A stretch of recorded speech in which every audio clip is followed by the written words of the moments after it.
నల్గొండ 21వ డివిజన్లో CPM party మద్దతుతో 21వ వార్డు డివిజన్లో కార్పొరేటర్గా పోటీ చేస్తూ ఉన్నాను. ఈ సందర్భంగా ర్యాలీ తీయడం జరిగింది, డోర్ టు డోర్ ప్రచారం చేయడం జరిగింది.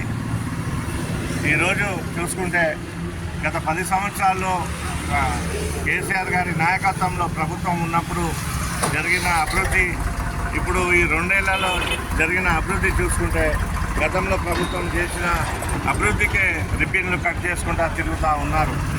ఎక్కడా కూడా నయా పైసా పని చేసిన పాపాన పోలేదు. గతంలో 200 పెన్షన్ ఉంటే 2000 చేశారు, రైతు బంధు ఇచ్చారు.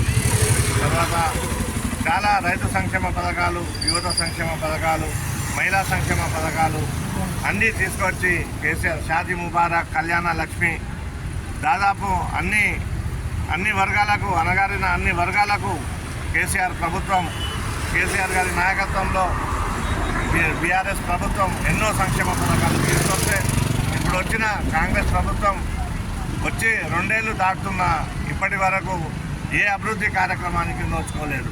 కనీసం 6 గ్యారెంటీలు ప్రకటించిన కాంగ్రెస్ ప్రభుత్వం 6 గ్యారెంటీలు అమలుపరిచిందా అంటే ఒక బస్సు ఫ్రీ తప్ప వేరే ఏ గ్యారెంటీని అమలు పరచలేదు.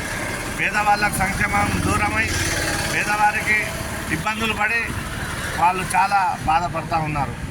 ఇక్కడ గతంలో గెలిచిన కౌన్సిలర్ కూడా ఇప్పుడు టీఎంలో చేసిన సంక్షేమ పథకాలనే ఉన్నాయి, కానీ గతంలో గెలిచిన ఆయన పార్టీ మారి ఇప్పటి వరకు ఏ సంక్షేమాన్ని పట్టించుకోకుండా, జనాలను పట్టించుకోకుండా పబ్బం గడుపుకుంటూ ఇగ చేస్తాం అగో చేస్తాం అనుకుంటా తిరుగుతున్నారు తప్ప ఇప్పుడు అభివృద్ధి కార్యక్రమాలు చేస్తలేరు. కాబట్టి మీరు ప్రజలు ఆలోచన చేసి ఈసారి కారు గుర్తుకు ఓటు వేసి కాంగ్రెస్ ప్రభుత్వానికి బుద్ధి చెప్తారని కోరుకుంటూ, మీ అమూల్యమైన ఓటు కారు గుర్తుకు వేయాలని కోరుకుంటూ సెలవు తీసుకుంటున్నాను.